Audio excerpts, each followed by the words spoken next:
The title for this quantitative study is An Academic Library's Role in Plagiarism Prevention, an Evaluation of an Online Tutorial. The definition of plagiarism has varied over time.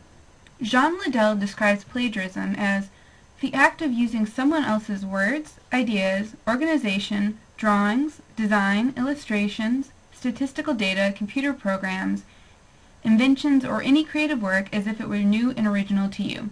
This includes real and intellectual property and public domain material. As Liddell's definition illustrates, undergraduate students use a variety of resources for research, from ebooks to digitized illuminated manuscripts, wikis to peer-reviewed print publications. Students face more challenges today in order to correctly cite and credit information, and this literacy training is falling on academic librarians. According to one 2010 study, 87% of librarians responded that they believe part of their job is to educate students about plagiarism.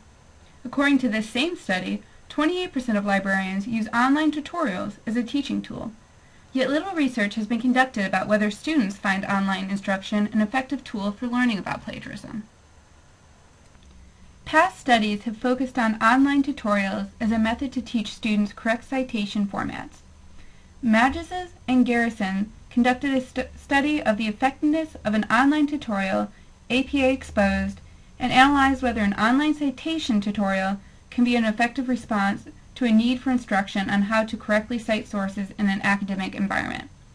Other related literature considers cultural influences of plagiarism in a student population, such as Amsbury's 2010 article about textual poaching by international students studying in the United States. There are also numerous articles describing tutorials and other academic integrity programs implemented in university and college libraries, including Ullman's 2009 study, Park, Marty's, and Uruguay's 2011 study. This brings us to the research problem for this quantitative study. The problem is that librarians are using online tutorials to educate about plagiarism, but there is a gap in the research as to whether students find this to be an effective way to learn about plagiarism. The purpose of this study is to investigate whether an online tutorial can effectively meet the needs of undergraduate students who are seeking information about when to cite sources, how to find resources to cite material, and what their institution's disciplinary procedures are toward plagiarism. Once completed, this study will serve as a guide to other librarians determining what literacy programs do students prefer when learning about sensitive subjects like plagiarism. The topic is significant to librarians and faculty working in an academic environment with an undergraduate student body. The research findings will be an asset to academic librarians who want to implement an information literacy program to reduce plagiarism using an online tutorial. As a result, academic libraries can employ better procedures for educating undergraduates about academic integrity and plagiarism. In establishing a theoretical perspective for this study, Kolb's experiential learning theory is a useful model. Simply stated, his theory postulates that students learn best by doing. Based on Kolb's theory, the hypothesis for my study is that an online tutorial with interactive aspects would be preferred by students learning how to properly cite material compared to a more traditional lecture on how to correctly cite sources. The research questions for this quantitative study are: to what degree do undergraduates find online tutorials effective for instruction about plagiarism and its consequences? Specifically, this study investigates whether undergraduates believed "you quote it, you note it" improved their understanding of when to cite sources, what is plagiarism, and the disciplinary consequences of plagiarism. You Quote It, You Note It is an interactive online tutorial created by a mid-size academic library. The number of undergraduates enrolled at this mid-size private university as of 2011 is 3,030 students. Using Creative Research Systems sample size calculator, the sample size will need to be 341 participants with a margin of error of plus or minus 5%.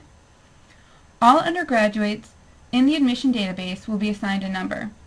Using a random number generator, 400 students will be contacted through email and asked to take a 10-minute tutorial and a 5-minute survey. Students will be informed this study is optional, but will be able to print a certificate good for a slice of pizza upon completion of the survey. The population will not be stratified. The random selection of the sample should reflect the population as a whole.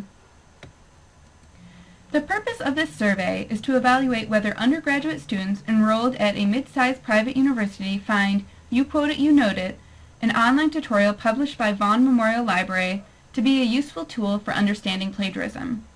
A survey is the preferred type of data collection procedure for several reasons. First, it is a fast turnaround, so data can be collected quickly and used to improve the tutorial. Second, it allows for a larger population to be sampled. Third, an online survey can easily be completed by undergraduates after completing You Quote It, You Note It, thus increasing the likelihood that students will in fact take the survey. The survey employs a cross-sectional design. Undergraduates will take the tutorial and complete the survey over a 4-week period from October 1st through the 29th of 2011. The instrument for this survey will be SurveyMonkey. The students will be able to complete the survey online upon completion of the tutorial. The content area for this study will be in 3 parts. First, the students' prior knowledge of plagiarism, including the definition, when to cite material, and disciplinary action of the university, will be surveyed. Second, the students will be surveyed as to whether they feel the tutorial has changed their attitude toward plagiarism and improved or reduced their understanding of plagiarism. The third content area will be if they will use the tutorial again, and whether they would recommend this to other students. The scale for the survey questions will be continuous, ranging from strongly agree to strongly disagree. Their survey will have a pilot test, where undergraduates, librarians, and faculty will complete the tutorial and survey and make recommendations before it is distributed to the sample population. The population will be surveyed on their opinions of the tutorial, but their identities will remain anonymous.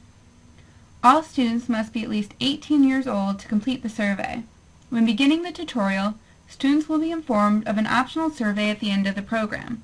They will be informed that the survey will be used as part of a research study on the effectiveness of the tutorial. The students will be informed that the survey will not affect their grades in any class and their identity will not be included in the survey. The tutorial will ask if they would like to take the optional survey, thus acquiring their consent. The data, once analyzed, will be kept for 5 years in a secure location by the lead researcher, and then discarded so it will not be collected by any party that may misuse it. The research will not use any language that is biased against any persons because of race, gender, sexual orientation, ethnicity, disability, or age. The researcher will submit the proposal for IRB approval before conducting interviews and surveys. This completes the PowerPoint presentation. Thank you. Your comments and observations are greatly appreciated.